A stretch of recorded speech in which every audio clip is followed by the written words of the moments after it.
Ok. Alors, si tu arrives sur... Ah, j'ai oublié que c'est démarré. Si tu arrives sur ce live, ne zappe pas tout de suite parce que tu vas passer sinon à côté de plein de choses absolument passionnantes sur la vie humaine, sur la spiritualité, sur comment donner le meilleur de soi-même en ce bas monde. Voilà, donc reste bien avec nous. Là, je gagne un peu du temps parce que les gens arrivent, se connectent, tout ça, tout ça. Il y a YouTube qui est déjà avec nous. Il y a des petits messages et tout. Bonsoir tout le monde, hein. Et puis, on est reparti pour une aventure dingue. J'ai lu juste avant, c'est pour ça que j'avais un peu de retard, parce que j'ai lu juste avant quelques petits passages que je pensais quelques petits passages qu'on va apprendre ce soir. Et écoutez, à chaque fois, je me dis, mamma mia, qu'est-ce qu'ils vont manger? Mais je sais pas comment vous recevez ces textes-là, de mystique et tout, mais c'est un truc de maloute, quoi. Donc là, on est toujours avec Luisa Picaretta, cette mystique italienne qui a le feu, qui a du feu en boîte. Et ça déménage. Ah, Padre Vianney. Je suis sur Luisa Picaretta, donc Padre Vianney. Trop bien, ravi. Oh, Lucas, ça faisait longtemps. J'ai vu aussi Lorenzo, j'ai vu aussi plein. Enfin, ça va trop vite dans le flux là, donc du coup, ça fait des groupes d'arrivée, quoi. Ouais, Lucas, génial. Dommage que ce soit pas un live musique, je t'aurais bien fait monter. Voilà. Donc voilà, donc c'est parti pour le. Alors peut-être j'étais un peu tenté, je me disais pourquoi pas relire juste quelques petits passages qu'on a lus la dernière fois parce que juste comme ça pour se les remémorer parce que c'était tellement puissant. Je sais pas si vous vous souvenez la dernière fois. Alors d'ailleurs, si ça vous intéresse, si tu tombes sur ce replay là en IGTV ou quoi, ou même sur YouTube puisque je les poste sur YouTube après, eh bien n'hésitez pas à voir la vidéo précédente. C'est un peu le même décor, fond rouge. J'aurais pas la casquette par contre. Et là, c'est parce que j'ai les cheveux dégueulasses. Voilà, parce que je suis en vacances et que je, je me lâche complètement. Je prends plus soin du tout de moi, mais voilà. Alors, la dernière fois, il y avait eu des choses très fortes. Rappelez-vous, il disait que Jésus était un peu la lumière. En fait, cette lumière venait vraiment chasser tous les mensonges qu'on se fait à soi-même. Et on avait une conversation. Moi, je crois que je vous avais donné mon témoignage à quel point j'avais été, je vais dire, euh, désarmé, quoi, désarmé par Dieu, notamment à Medjugorje, parce que tous les illusions que j'essayais d'entretenir à mon propre sujet, ça volait en éclats. Et c'est vrai que quand on commence à marcher pas à pas dans les pas de Dieu, ou lui dans les nôtres, c'est à vous de voir, en tout cas, il y a un phénomène de lumière qui fait qu'on devient beaucoup plus lucide sur les ténèbres qui nous habitent. Et il disait que la vraie... Et j'ai fait, je crois, deux conférences avant sur l'importance de la connaissance de soi. C'est plus on se connaît soi-même, plus on grandit en humilité, je pense. Et du coup, plus on grandit aussi en fécondité. Voilà, plus on se connaît, plus on est fécond spirituellement, plus on est fécond dans le rayonnement qu'on peut avoir autour de soi, etc. Et donc, plus on est fécond comme évangélisateur, pour ceux qui souhaitent en tout cas partager la flamme qu'ils ont dans leur cœur. Amen ou pas amen? Donc, en fait, ça me fait penser à quelqu'un qu'il fallait que j'invite. Tac, tac. Hop. Donc, le Seigneur est bon avec moi, mais je ne... Alors voilà, oui, et on avait lu un autre passage du 21 août 1899. Le Seigneur est bon avec moi, mais je ne trouve en moi rien qui puisse lui plaire. Et Jésus lui répond, rappelez-vous, ma bien-aimée, au même titre que tu n'éprouves aucune satisfaction si tu ne te trouves pas en ma présence, occupé à me parler et à me plaire uniquement, de même je trouve mon plaisir et ma consolation à venir vers toi, à être avec toi et à parler avec toi. Vous vous souvenez de ça? C'est pas beau ça? Je trouve ma consolation, mon plaisir et ma consolation à venir vers toi, à être avec toi et à parler avec toi. Tu ne peux comprendre l'influence qu'une âme dont l'unique but est de me plaire peut avoir sur mon cœur. Tu ne peux comprendre l'influence qu'une âme a sur mon cœur lorsque son unique but est de me plaire et la force d'attraction qu'elle exerce sur moi. Je me sens tellement lié à cette âme que je me sens obligé de faire ce qu'elle désire. C'est pour ça que je vous parle de fécondité. C'est-à-dire que plus on est vraiment totalement orienté tel le tournesol vers le soleil de l'amour de Dieu, plus on est tellement orienté vers lui, plus c'est vraiment, il n'y a rien qui ne soit plus cher que de faire sa volonté, que de connaître sa volonté, que de lui plaire, d'être sa consolation, d'être son amour, son ami, son serviteur, tout ça, son fils, sa fille. Plus on a ça à cœur, plus on est complètement... euh, on a une influence en fait sur le cœur de Dieu. Vous voyez, et je pense on obtient des grâces beaucoup plus grandes. Voilà. Alors, maintenant, on rentre dans le vif du sujet du jour. Alors aujourd'hui, parmi le thème principal, alors peut-être si, encore une petite phrase qu'on n'a pas lu la dernière fois, mais qui va bien dans ce qu'on a dit la dernière fois. Quand c'est moi qui visite l'âme, toutes ses puissances intérieures sont anéanties et elle reconnaît son néant. Alors ça, je ne sais pas si vous avez déjà éprouvé ça. Ça, c'est quand même une expérience mystique que je vous souhaite de vivre si ça n'a pas déjà été fait. C'est que lorsque on, on a cette chance d'être visité par Dieu, bah d'ailleurs, je pense que c'est ce qui se passe lors de nos soirées de prière, hein. Lorsqu'on a cette chance d'être visité, c'est-à-dire là où on se trouve presque, enfin, c'est-à-dire il y a presque une extériorité, c'est-à-dire là où on se trouve, au fond de notre cœur, par-dessus tout, évidemment, eh bien, quand on reçoit la visite de Dieu, vrac, vrac, vrac, vrac, vrac, on est comme anéanti, quoi. C'est d'où, d'ailleurs, je sais pas, c'est peut-être l'occasion d'en parler, mais est-ce que vous connaissez le repos dans l'esprit? Le repos dans l'esprit, c'est un phénomène. Tiens, je pense aussi à. Je réfléchis à des gens qu'il faut que j'invite. Mince, c'est quoi déjà? Ah oui, ça y est, ça me revient.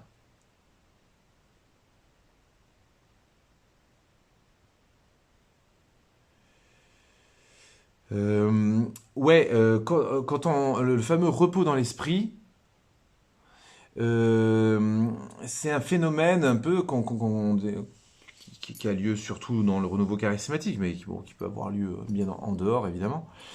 Eh bien, le repos dans l'esprit, c'est quand, voilà, lors d'une prière, on sent tellement la pesanteur de Dieu, la poids, la puissance du Seigneur qui nous traverse, que vlaka, vlaka, vlaka, vlaka, vlaka. Non, enfin, c'est pas une baffe, mais en fait, on, on tombe. Voilà, c'est tout. C'est pas compliqué. On tombe par terre, les gars. Peut-être qu'il faut que je remonte un peu la lumière. Vous avez assez de lumière Ouais, peut-être un peu comme ça. Bon, ça n'a pas fait grand-chose, hein. Ah, voilà. Faut trouver le juste équilibre. Donc, alors moi, je peux vous témoigner, hein, encore une fois, je parle beaucoup de moi, mais bon, c'est le but des topos, c'est d'avoir des exemples vivants aussi. Moi, j'ai déjà reçu le repos dans l'esprit, plusieurs fois, mais il y en a une fois qui a été particulièrement forte. C'était, vous voyez, il n'y avait pas du tout de phénomène d'hystérie, de foule dont certaines mauvaises langues pourraient euh, accuser les assemblées charismatiques. C'était en fait, j'étais chez un couple d'amis, les parents d'un super ami chez qui je passais une semaine ou quelques jours, et ils ont ce charisme-là de prière. Et voilà, on était dans leur chapelle un matin, vous voyez le matin, moi je suis plutôt du soir, même émotionnellement je suis plutôt du soir, quoi, comme bien, je pense, j'imagine bien des artistes. Et le matin, bon voilà, donc le matin, ok, on va dans la chapelle, on va prier. Il m'impose les mains, c'est-à-dire je pense sur les épaules tout simplement, hein, même pas sur la tête, hein, voilà, une main sur les épaules fraternellement, vous voyez, ce genre de geste fraternel qui existait encore avant le Covid. Euh, une main sur l'épaule et un couple, hein, donc le monsieur et la madame, et puis voilà, il prie, ah Seigneur, viens visiter ton fils Benjamin, viens le combler dans son cheminement, nanana, je sais pas quoi, voilà. Et, et à un moment donné, moi, je sens quand même une pesanteur, quoi. Pas des mains, pas la pesanteur des mains, là. Je sens, je sens comme une pression divine. C'est pas une pression atmosphérique, c'est une pression divine. Une pression divine, et je sens que Et mais c'est doux, hein, c'est pas flippant. Mais bref, je sens que mon corps pourrait résister. Mon corps pourrait résister. Il pourrait dire, oula, hein, oula, oula, oula, qu'est-ce qui se passe? Je le tiens. Il pourrait résister. Mais en fait, il n'a pas envie, parce qu'en fait, ça sent merveilleux. Et voilà, je suis tombé par terre. Je n'ai même pas senti le sol, mais par contre, j'ai pas perdu connaissance du tout, hein. Et je continue de les entendre continuer à prier, eux, genre, l'heure de rien, tranquille, lui tomber à l'aise blaise, doigt dans le nez. Euh, Nous, on avait une amie, elle tombait dans le repos, dans l'esprit pendant le chemin de croix. Ouais. Bah oui, c'est ça, il y a pas de moment tomber dans les... Mais pendant les lives, j'ai déjà reçu des témoignages de gens qui sont tombés dans le repos dans l'esprit pendant les lives de prière là, ici quoi. Peut-être ce soir, il y en a qui vont tomber dans le repos dans l'esprit, vous nous raconterez. Moi, j'avais l'impression d'être ivre mais d'amour. Amen. Je rigolais en pleurant mais dans la joie, comme une marionnette. Mais que de l'amour. Ah bah ouais, voilà, c'est ça. On est baigné dans une espèce d'intensité d'amour, de paix aussi. Il y a le mot paix qui revient souvent. Moi, c'était vraiment ça. Moi, c'était expérience de paix. Une paix tellement, vous voyez, pas une paix mièvre, quoi, une paix tellement puissante, c'est comme la douceur, vous savez, souvent on pense que la douceur c'est la faiblesse, mais non, la douceur, il y a pas plus fort et puissant que la douceur. Bah voilà, c'était ça, c'est une espèce d'onction de douceur qui tombe et bla. Je me retrouve au sol, très bien, dans du coton, baigné de lumière, j'entends l'un et l'autre qui continuent de prier pour moi. Enfin, c'est extraordinaire. Extraordinaire, un cadeau du ciel, en fait. Voilà, donc on appelle ça le repos dans l'esprit. On peut parler un peu comme on aime bien prendre la comparaison de l'anesthésie du chirurgien, c'est-à-dire c'est comme une anesthésie et pendant ce temps on sent vraiment le Seigneur opère dans notre cœur. C'est pour ça que les gens continuent de prier et c'est très très fort, c'est très beau et on se réveille en douceur. Bien entendu, moi j'ai déjà vu des gens tomber dans le repos dans l'esprit, soit par l'intermédiaire on va dire de ma prière, ou soit j'étais au piano, enfin j'étais à la musique et puis les gens priaient par petits groupes, des binômes, et puis les gens se scratchaient au pied de mon clavier en fait, qui était en haut de marche. Donc en fait les gens tombaient la tête sur les marches. Donc ça fait vraka, le bruit de vlak. Et là tu dis oups, est-ce qu'il n'y a pas un crâne découpé en deux là? Que dalle, non, non, les gens, après, ils se relèvent les doigts dans le nez, mal nulle part, tranquille, quoi. C'est la fête, quoi. C'est la fête au village. C'est comme une radiation vibratoire de tête aux pieds. Ouais, une radiation vibratoire, ouais, c'est peut-être un vocabulaire plus ésotérique, ça, mais je connais moins. En tout cas, voilà, on tombe dans un doux repos. Je trouve que ça porte bien son nom, repos dans l'esprit saint, quoi. Et comme ça, on est souvent. Alors moi, j'ai senti des grâces incroyables pendant les semaines et pendant plusieurs semaines après. Je sentais que je reposais sur ces grâces reçues. Voilà. Et puis, ouais, ouais, non, c'était un moment inouï, quoi. Voilà. Donc, donc, ce que je vous disais, c'est qu'il y a un miracle, c'est qu'en fait, les gens ne se font jamais mal en tombant dans le repos dans l'esprit, quoi. Même quand ils se mangent le coin d'une marche, quoi. Il n'y a jamais de bleu ou de je sais pas quoi, ou de bosse. Et au contraire, les gens ont toujours, souvent en tout cas, la sensation de tomber du coussin, dans du molletonné. Voilà.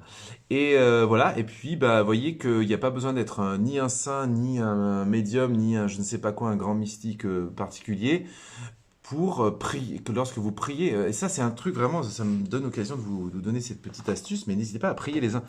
Il faut surtout pas hésiter à prier les uns pour les autres. Alors on fait beaucoup de choses à distance de nos jours, et de fait il y a des choses qui peuvent se vivre à distance.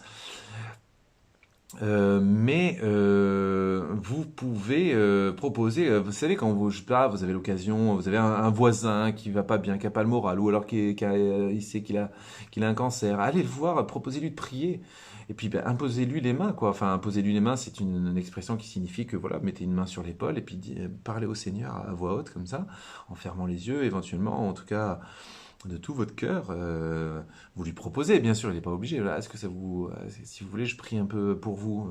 Est-ce que, voilà, si vous voulez, peux mettre une petite main sur votre épaule. C'est un symbole pour dire que vraiment, je prie pour vous. Puis si vous êtes dans des contrées un petit où les gens sont un peu froids et distants, bon bah vous mettez pas de main, mais vous proposez la prière, voilà. Enfin voilà. Et vous savez, c'est bien de pas seulement proposer la prière Oui, je prierai pour vous. C'est déjà bien, hein, c'est déjà super. Je prierai pour vous, tout ça, tout ça. C'est vachement cool. Mais c'est mieux de prier tout de suite. Parce que d'abord, on peut oublier. Et ensuite, c'est un geste fort. Il y a des choses qui peuvent se passer. Il peut y avoir un repos dans l'esprit, même avec quelqu'un qui connaît que de tout ça. Alors, vous avez plein de commentaires sur Instagram. Euh, Ça te tombe dessus, tu fusionnes avec Dieu, ouais. J'ai déjà vécu cela dans une retraite, mais cela m'effraie. Bon, après notre psychologie humaine peut être effrayée par ce qui est inhabituel, mais bon. Après, c'est un phénomène connu, hein, c'est pas comme si. Bonsoir, moi j'étais dans l'amour infini. Ah, je vois qu'il y a pas mal de gens qui connaissent ce phénomène. Impossible de revenir. On est venu me réveiller plusieurs fois, je voulais rester là. Ah bah ouais, ouais, c'est vrai on n'a pas très envie d'en sortir. Des fois, ça fait ça pendant un chapelet ou l'adoration. Ouais. Est-ce qu'on peut associer le repos de l'esprit avec le fait de sentir son corps bloqué, d'amour pendant la prière? C'est un peu différent peut-être, hein, le corps bloqué. Quoique, pourquoi pas? En tout cas, dans le repos dans l'esprit, moi j'ai un peu cette vision qu'il y a une notion de chute, mais en fait on peut vivre un repos dans l'esprit et sans bouger sur son canapé. Tout simplement, ouais, peut-être une sorte de paralysie d'amour, quoi. Euh, Il y a une sensation d'être comme dans le nuage. Salut Martine au passage. Bon, voilà. Donc c'est beau ça, hein? Vous voyez, c'est les cadeaux du bon Dieu, c'est vraiment un cadeau, quoi. Qu'est-ce qu'il y a sur YouTube? Moi, j'étais dans la béatitude et inconscient. Ouais. Ah bon? On tombe par terre et on ne se fait jamais mal.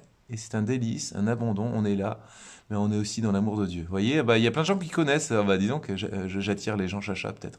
Je suis rentré dans son amour et je voulais rester là, dans son amour infini. Amen. C'est une guérison intérieure, ouais. Moi, j'ai reçu le repos dans l'esprit. Je voulais plus revenir, ouais, voilà. Je me sentais nourri par son amour. Ma vie était là. Merci, je ne connaissais pas. Ben voilà. Donc, allez savoir si ce soir il va pas y avoir cette grâce-là. Donc, restez bien présents. Et puis, invitez du monde qui aurait envie de découvrir ça. On ne sait jamais. Alors, donc, ensuite. euh, Maintenant, là, on va passer à quelque chose. Ah, si, non, encore une petite parenthèse. Vous aimez les parenthèses? Et puis, attendez, il faut que je picole un peu, hein. Hmm, c'est la tisane à la sarriette.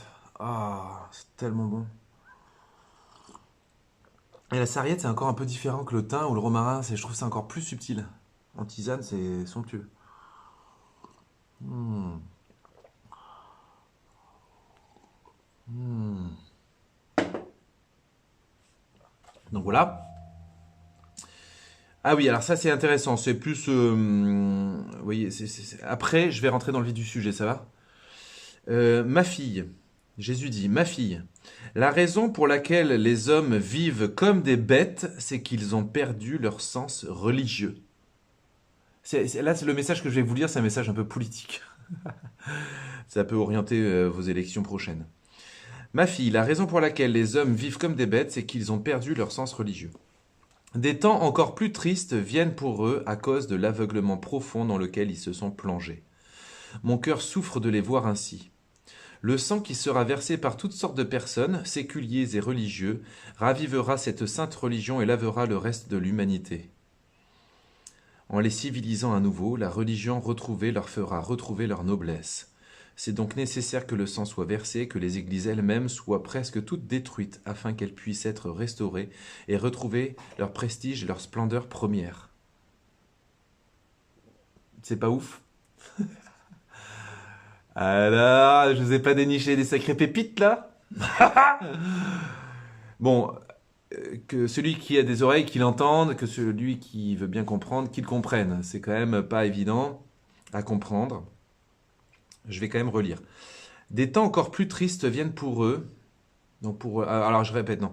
La raison pour laquelle les hommes vivent comme des bêtes. Donc là, on n'est pas plus, c'est pas plus d'actualité que.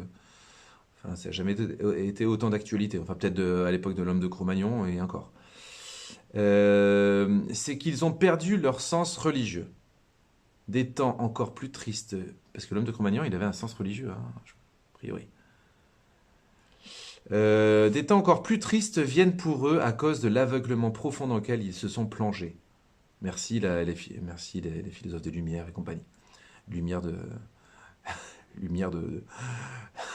Bah, j'allais dire une bêtise. Mon cœur souffre de les voir ainsi. Le sang qui sera versé par toutes sortes de personnes, séculiers et religieux, ravivera cette sainte religion et lavera le reste de l'humanité. En les civilisant à nouveau, la religion retrouvée leur fera retrouver leur noblesse. Ah, j'aime bien ce mot, noblesse. Mais Marie-Julie Jaini, c'est quand même pas aussi fiable que Picaretta, hein, si je puis me permettre. Voilà. Je ne mettrai pas sur la même échelle. Il y a beaucoup de choses. Voilà, je pense que. Non, mais sérieusement, pourtant, vous savez mon ouverture à la mystique, mais je pense c'est un peu se mélanger, quoi. C'est extrêmement. Ou alors, c'est vraiment à lire de façon apocalyptique, plus, Marie-Julie Jaini. Et je vous déconseille parce que c'est en fait, c'est très, très. Il faut. C'est c'est très concret dans le langage, alors qu'en fait, non. Enfin, c'est trop détaillé pour pouvoir, pour, pour pouvoir, je dirais, retrouver la marque de la parole de Dieu. Euh, Selon moi, voilà. C'est à prendre avec beaucoup de pincettes, quoi. Ou alors à lire comme le livre de l'Apocalypse. En les civilisant à nouveau, la religion retrouvée leur fera retrouver leur noblesse. C'est donc nécessaire que le sang soit versé et que les églises elles-mêmes soient presque toutes détruites. Alors là aussi, qu'est-ce que ça veut dire? C'est un langage apocalyptique. Est-ce que c'est l'église bâtiment? Est-ce que c'est les églises dans le sens et les églises chrétiennes répandues à travers le monde? Euh,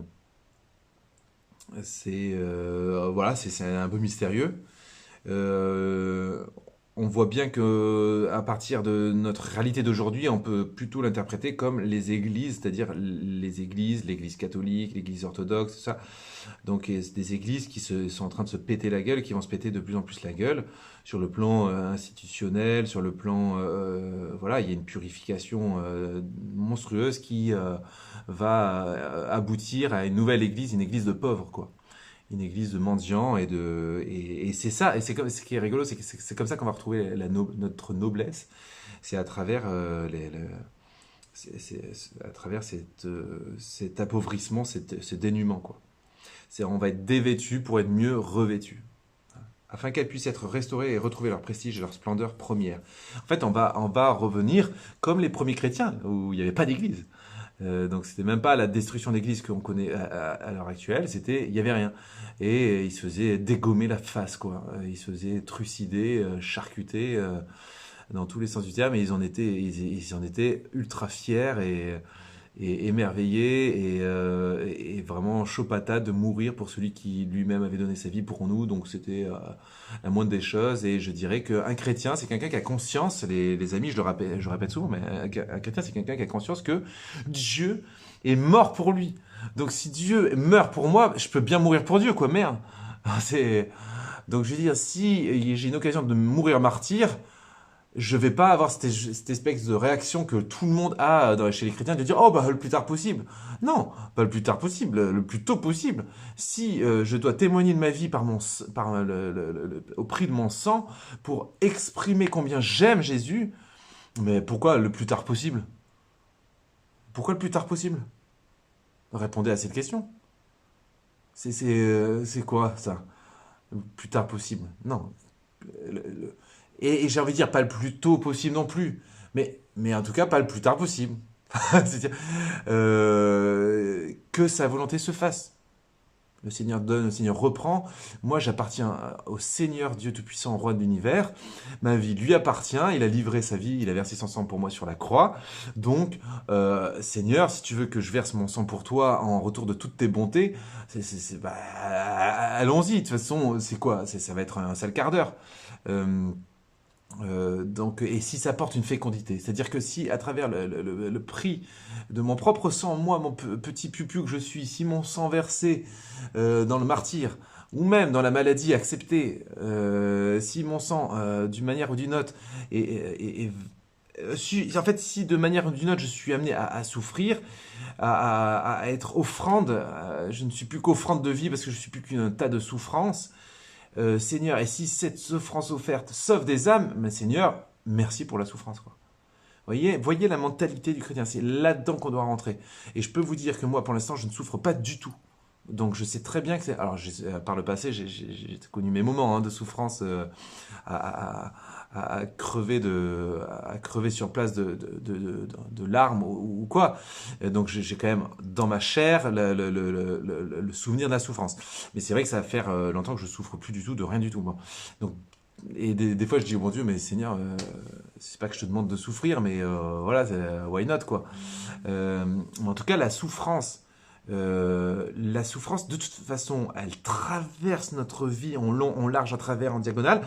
Cette souffrance, quand elle nous tombe sur la gueule, en tout cas, le chrétien, il a cultivé ce réflexe d'être dans la totale obéissance au réel, c'est-à-dire j'accepte le réel tel qu'il se présente. Et vous savez que la plus grande des souffrances, c'est pas de souffrir, c'est de résister à la souffrance.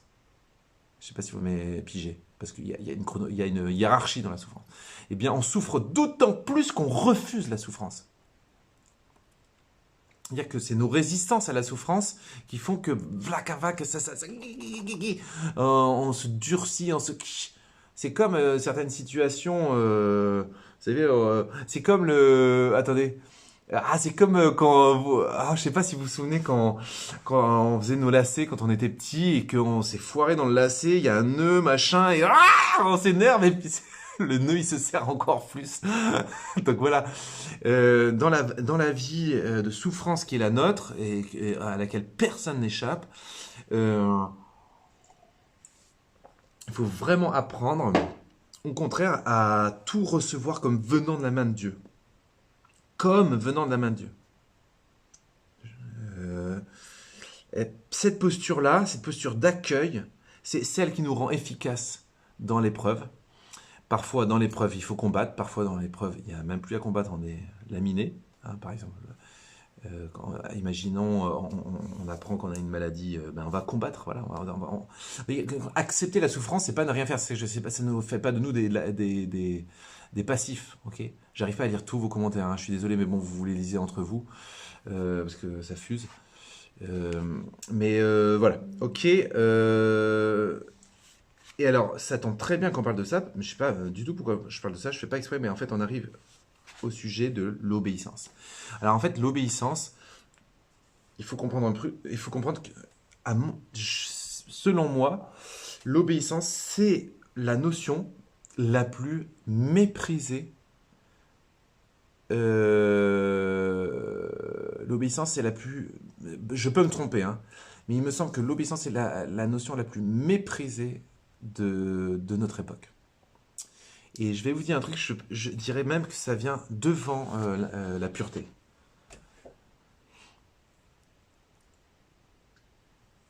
Je vous laisse que ça rentre dans.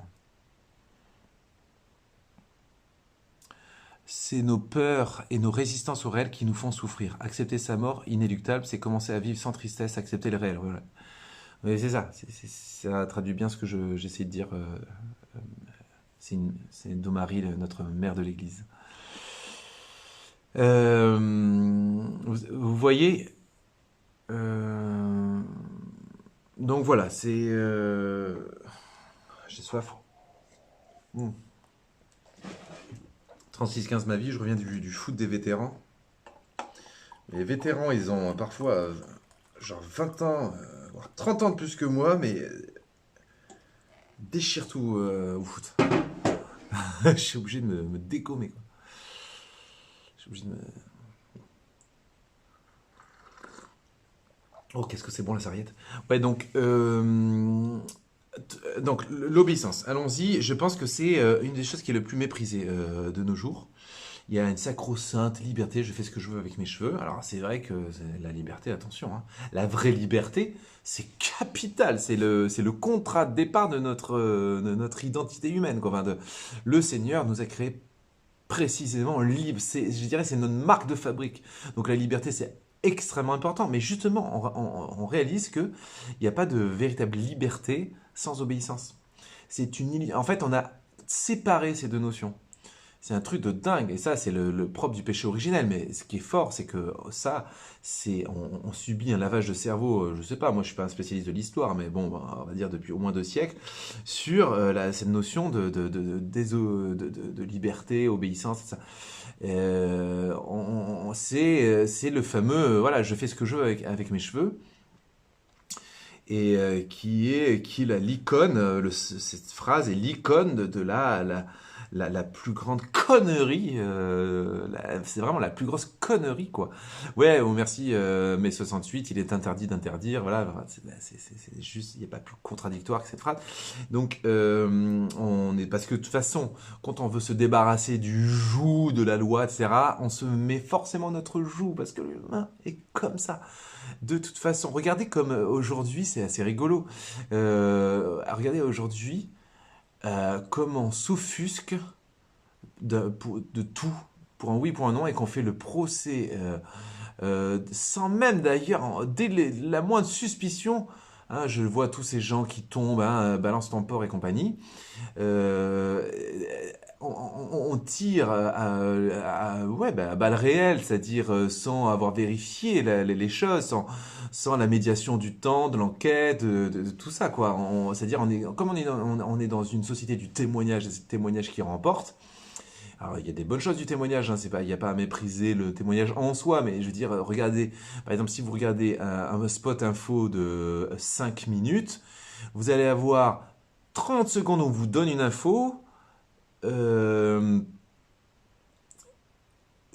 1 minute où on fait parler des pseudo-experts, et donc 1 minute 30, il reste quoi? Donc, bon, on va dire 2 minutes de témoignage des gens, monsieur tout le monde.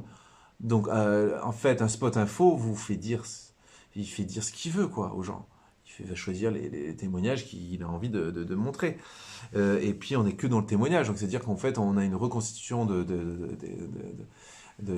l'actualité à la lumière des seuls témoignages. Il n'y a plus que les témoignages qui font foi presque. Donc, ce qui fait que on a quelques abrutis qui prétendent que Monseigneur au Petit sort avec une meuf, ou est sorti avec, en plus, s'est transformé le téléphone arabe avec sa secrétaire. Donc, déjà, ça en dit long sur l'imprécision qu'il y a dès qu'on commence à être dans la cabale, quoi. Et là, on descend les gens comme ça. Mais moi, je vous jure, ça va m'arriver un jour, hein. Tant pis, hein. Je vous dis que je suis prêt au martyr, hein. Mais ça va m'arriver un jour. On va dire, mon frère Benjamin, il était seul avec un élève. D'ailleurs, trop facile, on fait tomber n'importe qui comme ça. Et aujourd'hui, ça part au quart de tour. Donc voilà, il y a que moi, ma seule solution, c'est que ma vie est dans les mains de Dieu. Et puis les prêtres de manière générale, surtout dans notre contexte actuel, mais pas que les prêtres. On voit bien que de toute façon, il y a un réflexe d'incriminer ipso facto quelqu'un s'en met juste parce que oui, d'accord, il y a eu 10 témoignages à s'en rendre compte. D'accord, c'est peut-être beaucoup, mais c'est peut-être 10 gens qui vont s'en mettre peut-être aussi plein les poches. On n'en sait rien. Qui sait? Enfin voilà, ça demande quand même une énorme prudence, quoi. C'est bon. Enfin, en tout cas, ce que je veux dire, c'est que l'obéissance, c'est un truc qui est vraiment devenu méprisable, alors qu'en fait, moi, je rêve qu'en fait, ça redevienne tendance, l'obéissance. Mais pas mais vous avez vu comme c'est rigolo parce qu'avec le Covid et compagnie, on rentre dans une obéissance servile. Parce que qui n'a pas appris à obéir, obéit bêtement. C'est-à-dire qu'on tombe dans une espèce d'absence de recul par rapport au temps. L'obéissance que nous présente le christianisme, c'est une obéissance qui est à la lumière de l'intelligence, qui est à la lumière de l'évangile, de la parole de Dieu. C'est-à-dire en fait la seule obéissance absolue que l'on doit, c'est celle qu'on doit à Dieu. Et c'est donc tout le travail de discerner constamment sa volonté. L'obsession du chrétien, c'est un mot que j'aime bien, l'obsession du chrétien, c'est vraiment Seigneur, quelle est ta volonté? Alors, même s'il nous répond pas, on s'en fout. Il faut quand même se poser la question. Dans le seul fait de poser la question, on a déjà 90% de chances de faire sa volonté. Le seul fait d'être obsédé, de se dire, Seigneur, moi, non pas ma volonté, mais la tienne.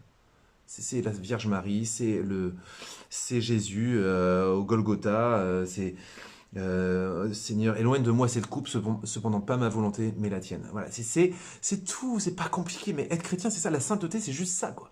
C'est non pas ma volonté, mais la tienne. C'est pas, c'est tellement simple, hein. Et alors la question, c'est comment savoir sa volonté, mais j'ai envie de dire, c'est pas grave.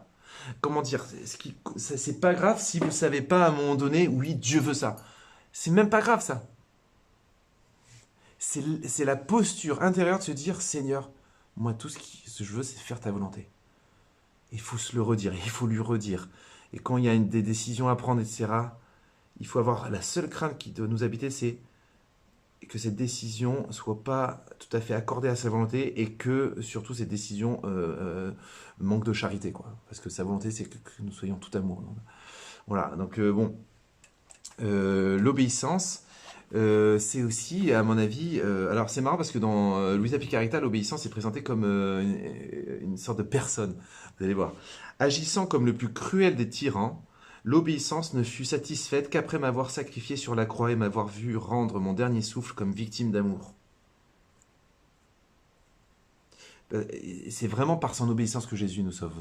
Alors c'est par ses meurtrissures, c'est par ses souffrances, c'est par sa résurrection aussi, bien sûr, c'est par le chemin de salut qu'il a accompli sur terre. Mais en fait, le cœur du cœur, c'est l'obéissance. C'est-à-dire que pourquoi c'est si important que ça? Écoutez-moi bien, s'il vous plaît, c'est hyper important. Pourquoi c'est aussi important que ça, l'obéissance? Parce que si vous réfléchissez bien, réfléchissez un instant, vous pouvez même fermer les yeux. Fermez les yeux. Qu'est-ce qui nous est le plus cher sur Terre? Si vous réfléchissez pendant quelques minutes à ça, vous allez vous dire, ah bah c'est telle personne, c'est telle chose, c'est je sais pas quoi, tout ça. Voilà. Il va y avoir une liste de choses qui vous viennent à l'esprit et si vous réfléchissez bien, il y a un truc qui va pas forcément vous venir à l'esprit. Alors du coup, je vous pose la question, on va voir qui. Mais faites pas une réponse pour me faire plaisir. Essayez de faire une réponse sincère. À votre avis, quelle est la chose à laquelle on tient le plus? La plupart d'entre nous, hein, il y a peut-être des saints parmi nous, hein, mais quelle est la chose à laquelle on tient le plus? Je vous laisse quelques instants, ça me permet de boire un petit tisane à la sarriette de Provence. Euh, quelle est la chose, je répète la question, quelle est la chose généralement à laquelle on tient le plus? Et souvent c'est inconscient, c'est pour ça que...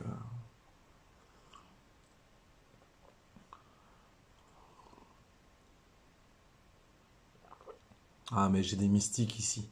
J'ai des mystiques avec nous, j'ai des gens qui répondent la volonté de Dieu, la foi, voilà. Et j'ai des gens qui, avec beaucoup d'humilité, admettent que c'est notre volonté. Alors, il n'y a pas de bonne ou mauvaise réponse, mais moi, ce que je voulais vous faire sentir, c'est que si vous réfléchissez bien, une des choses à laquelle on tient le plus, c'est notre propre volonté. Même quand on croit qu'on n'y tient pas tant que ça, la vie nous donne des opportunités de nous rendre compte que quand même, on y tient pas mal. Même quand l'altruiste qui veut toujours rendre service aux autres, on pourrait penser qu'il il renonce à sa propre volonté, mais attention, dans cet altruisme peut se glisser encore de l'ego, du moi-je, de désir de reconnaissance, etc. C'est terrible, hein. Donc en fait, c'est pour ça que le meurtre ultime qui nous attend, c'est celui de notre propre ego, de notre propre volonté. Voilà. Donc ça, c'est le boulot de notre vie. C'est passionnant parce que, ne soyons pas prétentieux, on n'y arrivera pas comme ça, quoi. Ça, on n'y arrivera pas à la force du poignet, hein, encore moins. Euh, hmm. Marie répond, mon fils, voilà, donc il y a, vous voyez, même ça, même des choses qui paraissent tout à fait honorables, les choses auxquelles on tient le plus, euh, c'est certainement vrai, mais En tout cas, pourquoi l'obéissance remplit un tel enjeu, enfin, comporte un tel enjeu, c'est qu'en fait, elle vient nous tuer ce qu'on a le plus de mal à tuer. Et je crois que notre passage à la mort, notre passage vers le dernier voyage, ce sera vraiment, ce sera ça, ce sera euh, comment ça va être. C'est l'ultime renoncement, c'est-à-dire que là, on est totalement démuni, notre volonté est anéantie, quoi. Voilà. Et c'est pour ça que c'est beau cette histoire. Et donc l'obéissance, alors donc je disais, l'obéissance, elle est un peu comme une icône, quoi, enfin une personne en fait dans ce passage-là, agissant comme le plus cruel des tyrans, l'obéissance ne fut satisfaite qu'après m'avoir sacrifié sur la croix et m'avoir vu rendre mon dernier souffle comme victime d'amour. Et pourquoi cela? Parce que le rôle de cette très puissante guerrière est de sacrifier les âmes. Parce que le rôle de cette très puissante guerrière est de sacrifier les âmes. C'est ouf, non? Ouais, je vous préviens, les gens qui sont pas habitués à la mystique, je crois que vous allez vite zapper vous allez vite changer de live, hein. Elle ne s'occupe qu'à faire la guerre féroce contre les âmes qui ne se sacrifient pas entièrement. Là, les gens, j'espère que vous êtes bien assis parce que c'est pas fini, hein. J'ai pas fini de lire. Là, je fais des petites pauses juste pour vous ayez le temps de vous remettre, quoi.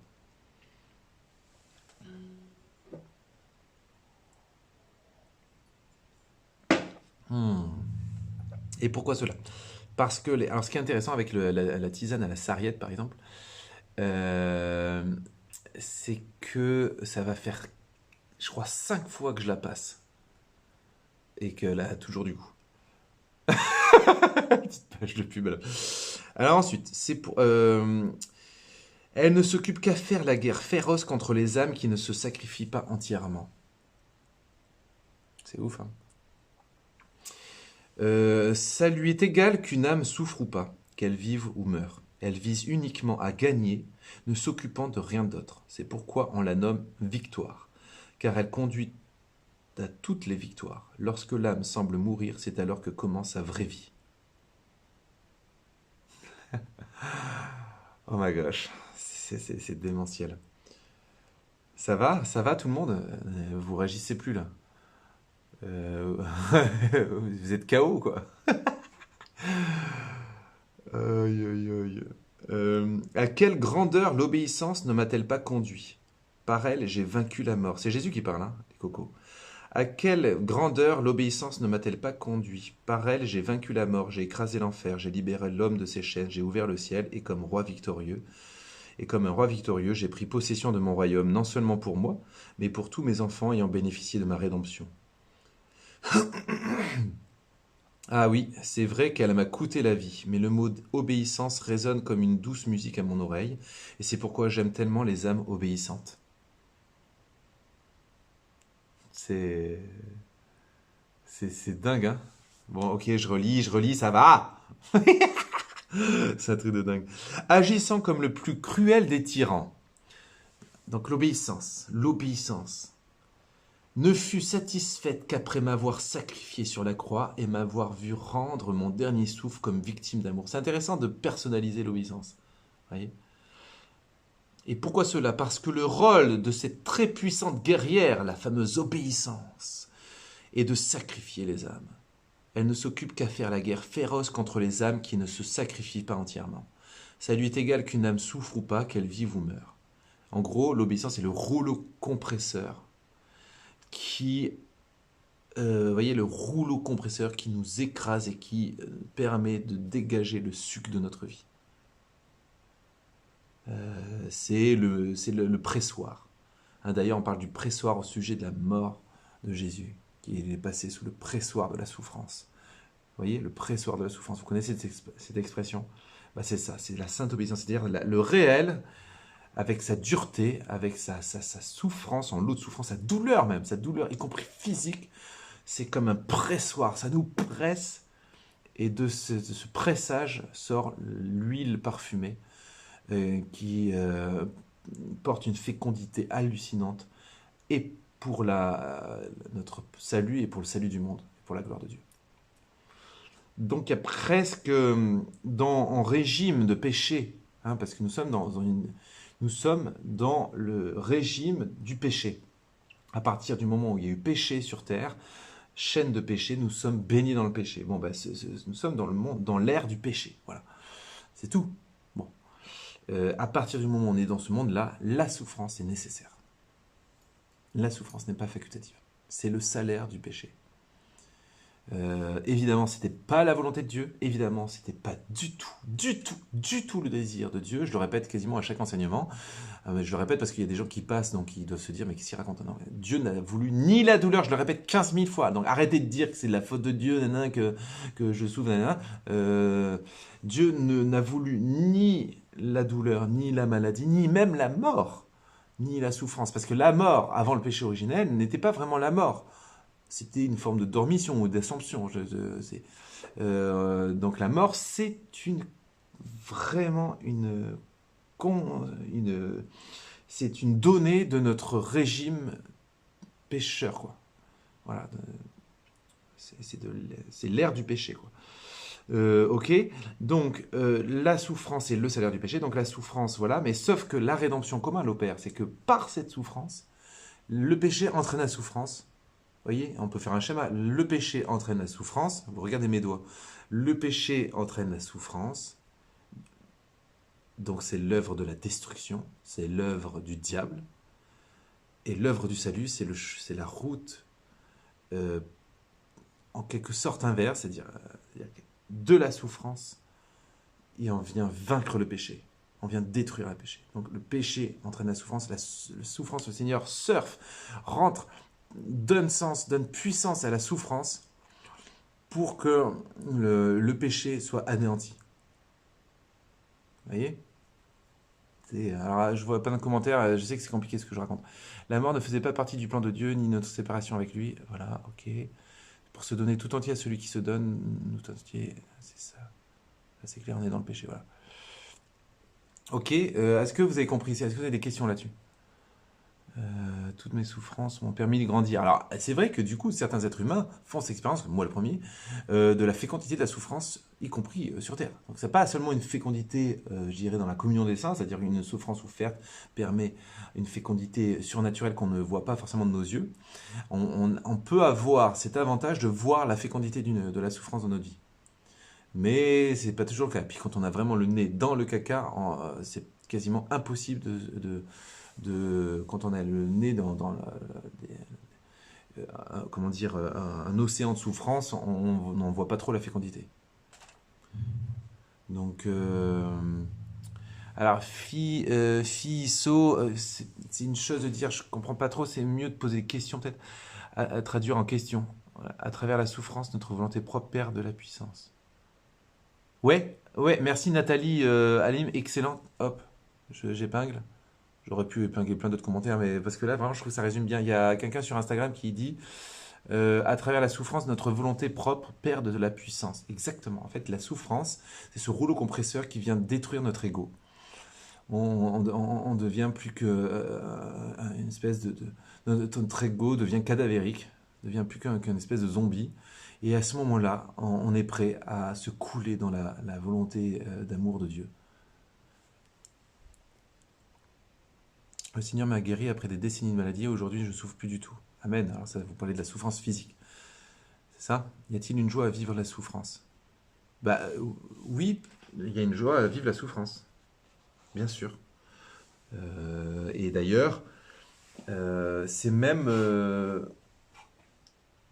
la souffrance qui est vraiment offerte, vécue en étroite union avec Jésus, n'est pas sans joie. N'est pas sans joie parce que, moi je me souviens très bien, c'est que quelque part, on est tellement au fond du gouffre que il nous reste plus que l'essentiel. Je crois que quelqu'un qui est au fond du gouffre sent bien qu'il est plus proche que jamais de l'essentiel. Alors que les gens qui souffrent pas sont dans une certaine superficialité de la vie. Et je crois que quand on est au plus près de l'essentiel, notre vie, finalement, elle est plus belle. Face à la souffrance, nous sommes vulnérables, nous avons donc une volonté affaiblie, nous nous rapprochons ainsi de Dieu. Ouais, J'ai essayé de suivre, c'est une première. Ouais, Marie-Caroline, intéressant, votre résumé, c'est pas mal. En tout cas, je souscris davantage aux propos de Nathalie que j'ai épinglé, euh, mais qui vont bien dans le sens de ce que vous dites, il me semble. Mais disons que ça me paraît plus clair ce que dit Nathalie. Euh, et en fait, les souffrances parfois, parce que Jésus est clair là-dessus, il dit, mon fardeau est facile à porter, mon joug est léger. Donc en fait, moi j'ai toujours grandi dans cette conviction que si la souffrance était intolérable, c'est peut-être que je ne la vivais pas suffisamment avec Dieu. Parce que c'était peut-être pas une. Je rajoutais à une souffrance celle de peut-être aussi une résistance qui fait que je souffre davantage encore. J'ai toujours eu cette sensation-là. Je ne sais pas ce que vous en pensez. Et alors c'est très délicat, hein, mais c'est vrai. Hein, moi je crois beaucoup à ça. Je crois que toutes les fois où la souffrance que j'ai pu vivre dans ma propre vie m'a paru intolérable, et bien avec le recul, je me rendais compte qu'elle était intolérable parce qu'en fait, j'étais dans la résistance. Vous voyez? Et que si j'avais été moins dans la résistance, elle aurait été plus tolérable. Et donc la parole de Dieu qui dit mon fardeau est facile à porter est vraie. Disons que c'est un sacré thème. Hein. L'obéissance, donc l'obéissance, c'est pas l'obéissance à la vaccination ou des trucs comme ça. Hein, je vous rassure tout de suite. D'accord? Ça c'est une autre histoire. Je ne me permettrai pas d'en parler d'ailleurs. Il y a un autre passage sur l'obéissance que je voulais vous choper. Et on terminera là-dessus. Hein. Il est quelle heure? Il reste 10 minutes. Moins de 10 minutes même. Il y a plein de passages passionnants, mais j'en ai un autre sur l'obéissance qui résume bien un peu tout ça.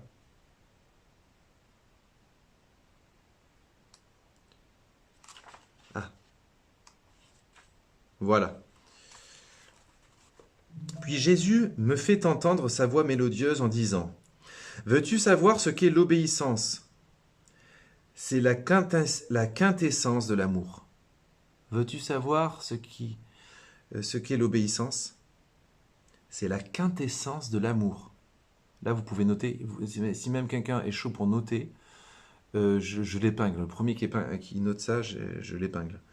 Donc je répète, veux-tu savoir ce qu'est l'obéissance? C'est la quintessence de l'amour.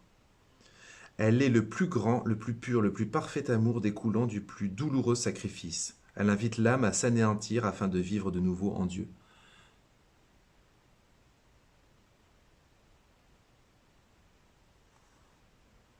Toute son attention vise à détruire ce qui n'est pas noble et divin dans l'âme, c'est-à-dire l'amour de soi.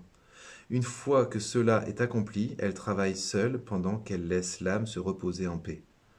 L'obéissance, c'est moi-même. C'est un truc de malade ou pas, non? Oh là là. Et il y a plein de gens qui sont barrés, on était à 60, là on n'est plus qu'à 45, c'est sûr que là j'ai dû les perdre, les pauvres. C'est chaud quoi. Il y a eu plein de commentaires intéressants, je vous fais un petit débrief, puis j'ai fait un petit débrief YouTube aussi. Dans l'islam, la souffrance, je la voyais comme une punition, maintenant je la vois différemment. Ah, intéressant, intéressant, ouais. Martine, on revient encore au lâcher-prise dans l'esprit. Ouais, très bien, c'est vrai, tout est lié. J'ai pas fait exprès, mais voilà. Il y a 44 ans, j'ai eu un grave accident de voiture et j'ai demandé que si je m'en... Ah, alors vous n'avez pas fini votre message. C'est totalement ça. En plus on met des barrières face aux souffrances, plus on n'affronte pas la situation. Ouais. Pas obéissance servile contre notre conscience, évidemment. La seule obéissance qui tient la route, c'est celle de la volonté de Dieu. Et la volonté de Dieu, on a un lieu où on peut rejoindre la volonté de Dieu et qui s'appelle notre conscience. C'est un peu notre âme aussi. Enfin, c'est la partie des plus intimes de notre être et notre conscience. Et donc notre conscience, c'est ce point de jonction avec Dieu. C'est-à-dire et c'est d'où la nécessité d'éclairer notre conscience, d'où la nécessité d'avoir une vraie formation morale et pas moraliste, comme sont les gens d'aujourd'hui qui ont chassé la morale, justement. Hein, on fait des procès à tout le monde, à tout va, et on le clame sur les toits. C'est pas du tout la mentalité d'évangile, ça. C'est vrai que lorsque l'on dépose nos souffrances au pied de l'autel et que l'on demande au Seigneur de nous accompagner, c'est plus léger et plus doux. Amen, c'est beau. L'obéissance, c'est la quintessence de l'amour. Merci, Instananou, c'est la première à l'avoir fait. Ça me dit quelque chose, Insta Nano. Tac, tac, je remonte en arrière. Bah oui, non, ça y est. Veux-tu savoir ce qu'est le... C'est la quintessence. Ah, il y a encore mieux, la Fifi So, là, elle a mis la phrase en entier. Voilà. C'est plus facile d'accepter. Un enfant par amour obéit facilement à ses parents, c'est tout de même inné en nous. Est-ce que c'est inné en nous? Oui, parce que on sait bien qu'on peut pas grandir par soi-même. C'est en grandi et c'est avec l'âge qu'on pense que c'est possible, mais c'est. Est-ce que je peux relire? Oui, bien sûr, je vais relire. Mais je voulais checker les messages parce que comme ça, je vais terminer par la relecture avant de passer à la. Et sur un YouTube, j'ai pas compris. Souffrance peut être aussi un don de Dieu pour avoir un cœur tout humble et en mourant à soi. Ouais, ok. Dans mon concert, Marie de Medjugorje m'a sauvé. Offrir sa souffrance à Jésus, c'est Jésus qui la prend avec lui. Amen. Donc, je relis tout ce passage et on s'arrêtera là-dessus. Veux-tu savoir ce qu'est l'obéissance? Demande Jésus. C'est la quintessence de l'amour. Elle est le plus grand, le plus pur, le plus parfait amour découlant du plus douloureux sacrifice. Elle invite l'âme à s'anéantir afin de vivre de nouveau en Dieu. Elle invite l'âme, l'obéissance, à s'anéantir afin de vivre de nouveau en Dieu. Étant très noble et divine, l'obéissance ne tolère rien d'humain dans l'âme. Toute son attention, ça c'est fort, hein, c'est quand vous connaissez, hein, l'homme s'est fait Dieu pour que nous devenions... qu'est-ce que je raconte? Dieu s'est fait homme pour que nous devenions Dieu. C'est ça, c'est-à-dire qu'en fait, c'est ça l'exigence d'amour du christianisme. Il n'y a pas plus exigeant sur la planète Terre que le christianisme, hein, entre parenthèses. Je ne sais pas si vous avez capté ça, mais voilà, ça c'est dit, voilà, c'est un petit coup de gueule du soir. Il n'y a pas plus exigeant dans toutes les religions, il n'y a pas plus exigeant. Même les religions qui ont 15 000 commandements à la mort moelle-neu, il n'y en a aucune qui présente autant d'exigence que l'évangile. Alors là, cherchez pas là, mais cherchez pas les gars. Moi, je vous fais monter sur live si vous avez la preuve du contraire, mais laissez tomber, il n'y aura pas de preuve du contraire. Il n'y a pas plus exigeant que l'évangile. L'évangile réclame la mort à soi-même, de renoncer à notre ego anéanti. Voilà. Et plus rien d'humain dans notre ego, c'est-à-dire notre ego, c'est dans notre moi le plus profond. Notre moi le plus profond, notre âme, plus rien d'humain, tout doit disparaître.